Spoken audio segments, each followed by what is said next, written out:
And while this is a business-to-business convention, and much of what we're talking about is the logistics and the mechanics of finding customers and getting licensed and putting together your business plans and getting your finance and your security and your logistics and distribution, it would not have been possible. None of this would have been possible if it were not for the work of NORML.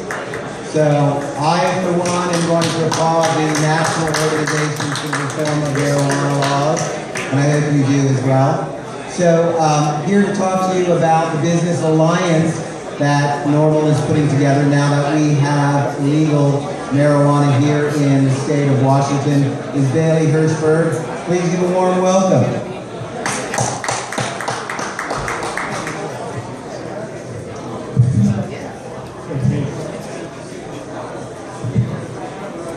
Hello, Cleveland, or Seattle. My name is Bailey Hirschburg. Thank you, Dave.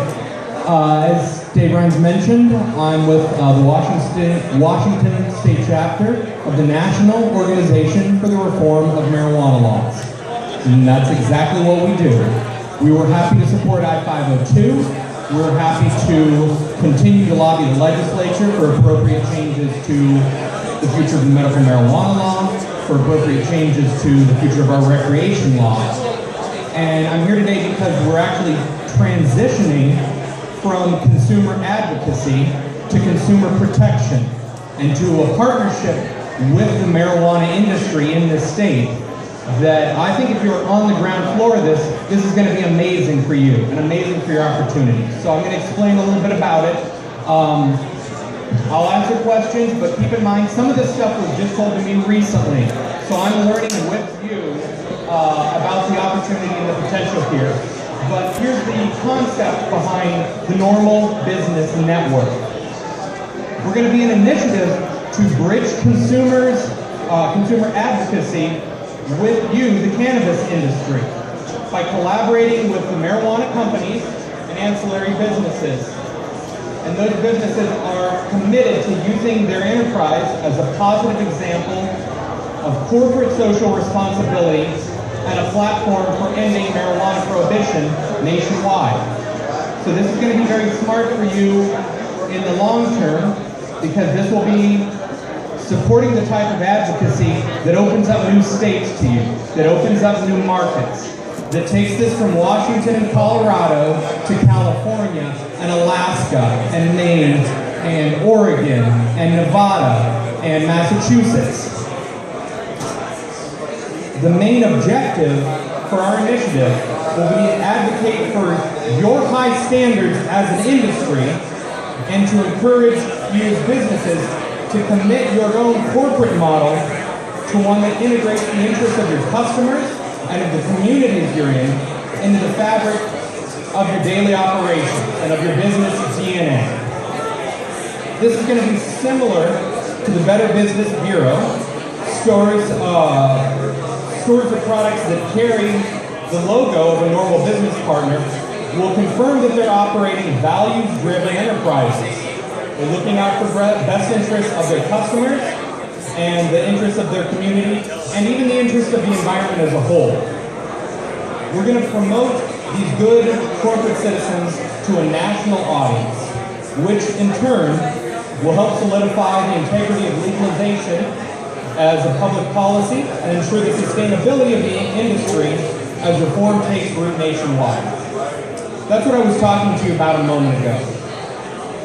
By supporting NORML as a business, you are going to be on the ground floor of legalization's expansion nationwide. We have 48 states that are yet to go with some form of legalization, some form of retail model. NORML is going to be there in some form in almost every single state because we have chapters in every single state. We have grassroots advocates. They're going to be there whatever form legalization takes. We've got a state facing it now, Alaska. That's already one more state that's going to be ready for business. That's going to be looking for people who have been accomplished in Washington, been accomplished in Colorado. And by being part of this business network, you're not just getting a seal that's an international brand. And make no mistake, the seal on my shirt, you can see in Cheech and Chong movies from 30, 35 years ago. This shirt is unchanged. This logo is unchanged. NORML's brand has been around for 40 years, and we're prepared to go 40 more. So getting this logo on there is going to say to a lot of local consumers, I know that. I can trust that. I can believe in that. And there's a cost for you. You're going to commit yourself to above and beyond, and right now that's tough. The compliance issues for just getting started are tremendous. So we recognize that what is being done by retailers now, by producers and processors across the state is already challenging and expensive and cumbersome. And what we're looking at will add something to that. And that's a tough sell when you've already got so much that you're trying to do as a business. But as I said, this is tying you in with an international brand and an advocacy wing that's going to be promoting consumers and promoting not your business directly, but your interests as a whole, if that makes sense. That the advocacy we're looking for is going to be opening up new markets to you and new business opportunities for years to come. And really, it's one of the few industries that I'm certain of that at these times. So I'm going to talk to you a little bit about the qualifications and the criteria we'll be looking for from a member business. Right now, these are all in planning stages, so bear with me as some of them will be a bit vague and will need to get fleshed out. But all NORML business partners will meet and maintain the following baseline requirements. Fulfill all licensing and bonding requirements of applicable jurisdictions. Provide all license and bonding information and periodic updates at NORML's request. Be free from government action that demonstrates a significant failure to support NORML principles in marketplace transactions. And this is going to require determination by us independently about the nature of a violation like that. Was it something that management intended to do? Was it a mistake made by an employee? Those might be different sorts of circumstances. Sorry, I don't know if you're getting feedback. There will be some different circumstances based on if your business is accused of a violation, if you suffer a fine. From what I understand, the actions that your business takes, they're going to be looking at, was it caused by the management of the licensee of the business, and did the business take actions to resolve the issues that led to the government action? So we're going to be wary of businesses that occasionally are stocking more than they're legally allowed to stock, or that stayed open for an extra hour or something. I would see a circumstance like that might be a government violation to a business, wouldn't lead to being kicked out of the NORML business network. This is my hypothetical that I understand from these rules.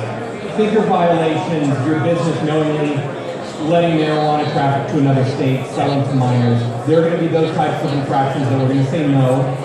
You're not going to be a part of our network. We're going to, cut our ties with businesses like that. That's the sort of thing that they would be looking for.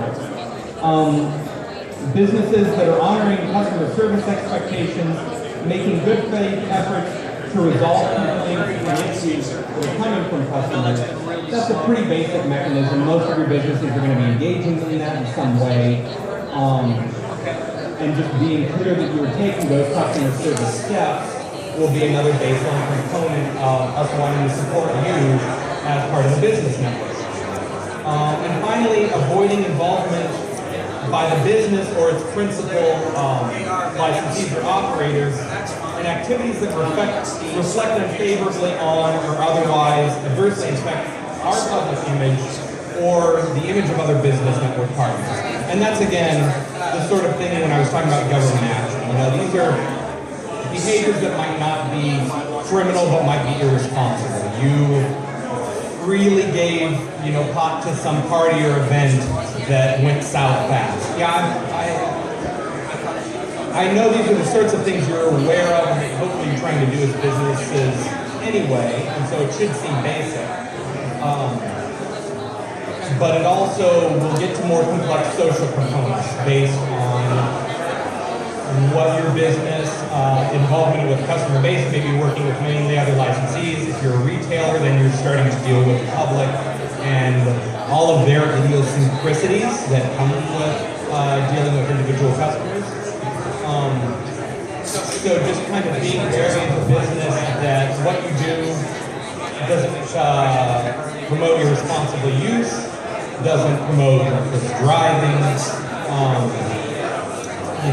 I'm trying to think of what other thing. It doesn't promote recklessly loud music late at night. That might not be illegal for whatever specific purpose, but it still might be the sort of thing that if your business is telling us to play music at 4 a.m. for some reason, we might say, oh, this isn't what we need to be part of.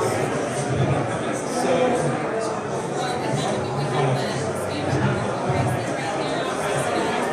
we have a loose code of responsibilities for the industry practices we're looking for. Responsible management in the way the business is manufacturing or marketing products, as well as in the way they're running their day-to-day operations in the facility.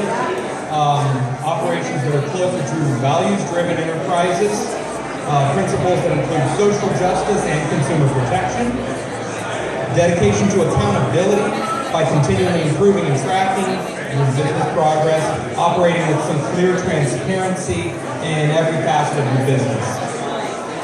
Trying to use your business where you can as a tool for social change and positive impact on the community.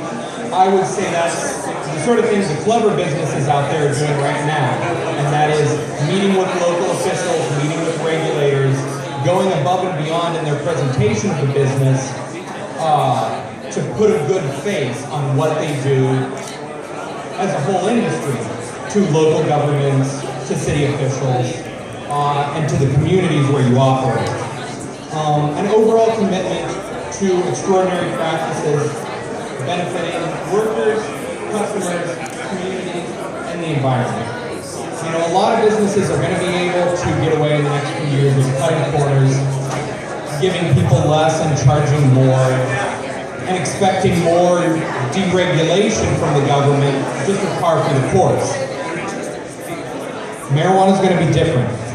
Marijuana is not going to get the immediate free pass to lower taxes and lower regulation and lower barriers to entry that many of us want. The only way we can speed up this practice, I believe, and I believe NORML believes, is that the industry that's taking root now, the people in this room, are going to willingly and doggedly pursue responsible business practices.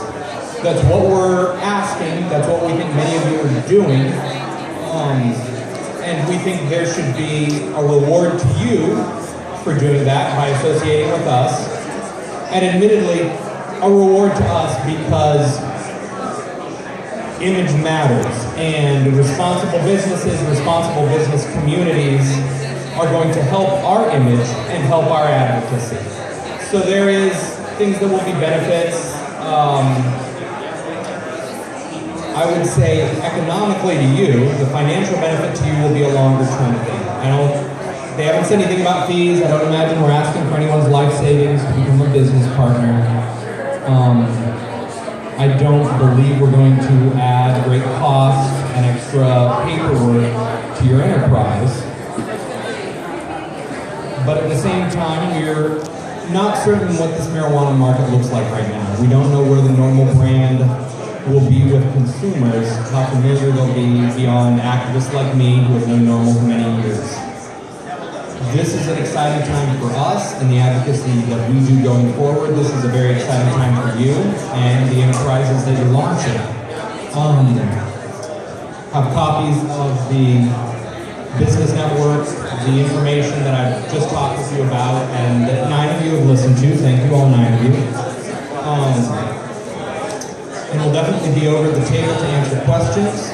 If anyone has any questions about what this means right now, I'm happy to answer them or explain to you about what NORML does. I do ask that you be gentle because a lot of this is new to me, and I will do my best to help you.